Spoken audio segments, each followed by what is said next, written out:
All right, we're back with another Q&A. So some success after the last one, so we're gonna pump straight in to more questions about PT. In particular, I've chosen questions around starting from absolute zero.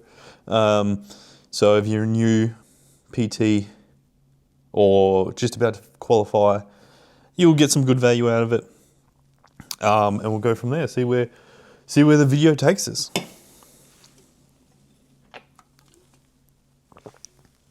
Awesome. So, I just got qualified. What should my first 30 days look like? Meeting as many people as possible. So, in your first 30 days, you should be trying to get your personal brand out there as much as possible. So, posting every single day on social media, networking with businesses, introducing yourself, speaking to as many people on the gym floor as possible, like 20 people a day. Do all that every single day for 30 days, and month 2 will look vastly different, and you'll learn a lot. Question 2, should I get a job at a gym first or go independently immediately? So when you say independent, I'm assuming you mean going onto a rental model in a commercial gym. Now, regardless of if you get a job at the gym first or if you go independently, make sure you have a good mentor. Whether that's a head trainer at the gym, or if you go into a rental agreement, make sure you have a mentor. That investment will make your life so much easier. You'll enjoy PT so much more, and you'll have someone in your corner, because PT can be lonely at times, especially on the business end. Now, would you go to a gym first or start rental? If you asked me this a couple of years ago, I would have said go to the gym first. I started at the gym on a full-time basis for 2 years before I started my own rental model. I had a good mentor. Nowadays, I would say with the mentors you can get, and like for instance, like what I do with Driven is there's no cost to having me as a mentor. So it's the same fees, it's same everything. So I would say ultimately, I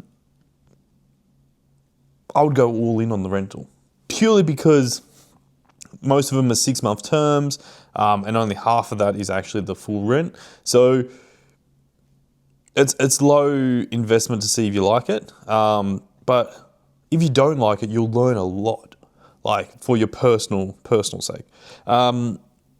Nowadays, I would say people who are doing their course, if you're ambitious and you want to make it as a PT, it should be no questions that you go into a rental model. Now, there is other options and pathways to get it to a rental model if you feel like you don't want to sort of take that risk up front. But all in all, when you break the numbers down for going independent immediately, it's not really that steep or scary as people think. Like, you only need 4 sessions to cover rent, and that's like 2-3 hours of work. So not too bad in that instance. I would go independent.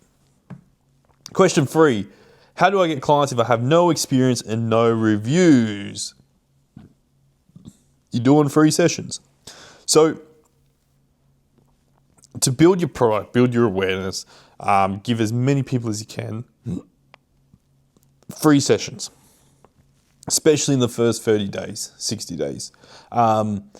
You'll learn a lot of skills in terms of social skills and personal skills on how to communicate to your clients. And you will add value to the session or the free session that in most cases they'll probably sign up with you. So I would offer everyone a free session because at the moment you have no money, but you have a lot of time. And if you can get seen doing your craft, which is PT, you're going to attract more and more clients that you can give free sessions, keep giving free sessions. Give one free session, maybe 2 free sessions. Oh, I just spilled my drink. And then offer them PT, but show the value. You need to show the value. But to do that is you'll learn more and more the more free sessions you do. So it'll let you work on your craft a lot. 4, what's a realistic income in year 1? I'm going to say anywhere from 60 to 100K, depending how much you put in, how much effort you put in. 100K is easy if you put in the effort. Now, a lot of people underestimate how much effort is required. So 60 to 100K is probably the benchmark for year 1, so 1 full year. It's obviously going to be influenced depending on location, affluence, suburb, etc. But if you choose a good location, good client base, you can easily do 80K. Do I need a niche right away, or can I figure it out later? Figure it out later. Too often PTs will come in and niche down and then they limit their client base. Trainers, everyone. And then after 12 weeks, 6 weeks, once you have cash flow and you like training a certain client, then start to niche down. And niching down comes when you're speaking on social media, when you're talking on social media, talking to the one avatar, that's when niching down is very important. But in the gym and in your first 6 months, everyone. All right, so you can learn as many skills as possible and see who you like, who you don't like, sort of skill-wise training, and go from there. What's the biggest regret you hear from new trainers? They start in an employed model, they get to 30 clients, and then they're like, oh shit, I wish I started on the other model because I proved myself that I could do this, but all my clients are locked into contracts at the gym, so now I'm stuck here. So, don't be that. How important are qualifications and certifications beyond the basic one? I'd say, in terms of actual certs, so nationally recognised certs, if you want to specialise in EP or physio, go ahead. But I would just get on YouTube, learn as much as you can about certain skills, like how to program efficiently for X client, how to train someone for a marathon. I'd learn as many skills like that as I can possible. That's free access. You can do daily. I believe experience. So talking to your mentor, watching YouTube and stories of experienced trainers, what they do is more valuable. And I'd keep learning as much as I can in the first 6 months on how to train people. Should I specialise early or stay a generalist as a new PT? Like I was saying before, cater everyone for now, because we run a business and you need cash flow. You need money before any luxuries.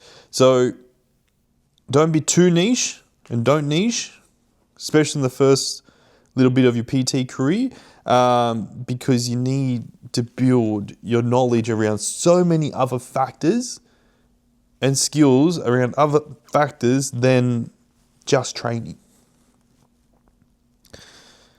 10, how do I know if I'm charging too little as a beginner? Your clients will tell you. They'll say, oh, that's cheap. I was expecting it more.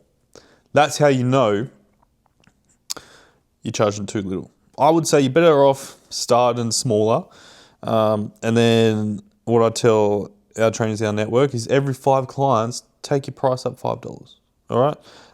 As supply and demand creep in, $5. And then you'll find that point where your conversion rate is around 50 to 70%. And you're getting yeses, you're getting nos, and you can qualify more clients.